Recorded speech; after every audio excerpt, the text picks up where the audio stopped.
आज हम लोग बात करने वाले हैं 19 वर्षीय मनीषा की, हरियाणा की एक लड़की की, जो एक शिक्षक के रूप में कार्यरत थी और हरियाणा में उसकी खेतों में लाश पाई गई। क्या ये हत्या थी या आत्महत्या, या फिर आत्महत्या दिखाने की एक कोशिश है ये? मनीषा की उम्र 19 साल थी।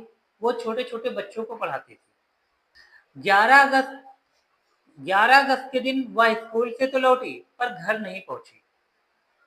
उसका शव, उसकी बॉडी खेतों में मिली। गले पर धारदार हथियार के निशान थे, गला कटा हुआ था और शव बहुत बुरी हालत में था, छत विक्षत। दृश्य इतना भयानक था कि गांव वाले देखते ही दहशत में आ गए और करुण रुदन फैल गया पूरे गांव में। क्रोश, आक्रोश, दहशत, सब कुछ था उसकी लाश को देखकर।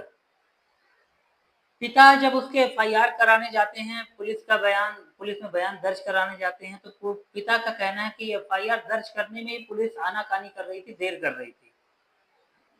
भाई का दर्द है कि उसकी बहन को इंसाफ मिले और जल्दी मिले और बराबर इंसाफ मिले, जल्दी हत्यारों को फांसी हो। मनीषा की मां की चीखें पूरे गांव को रुला गई।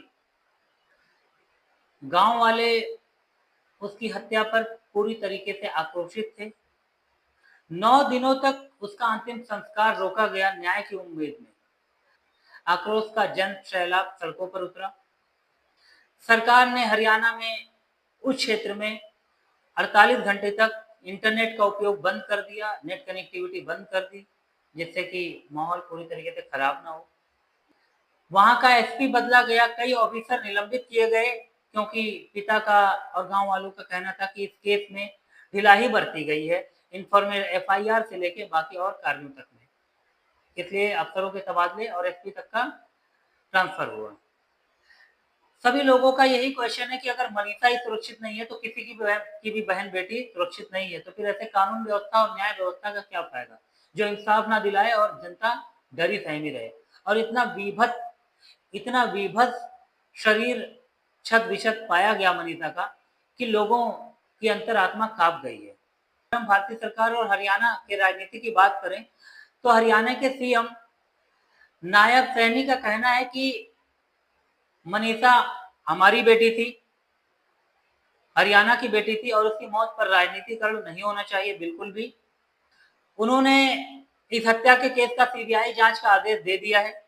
इसके अलावा इस हत्या में गैंग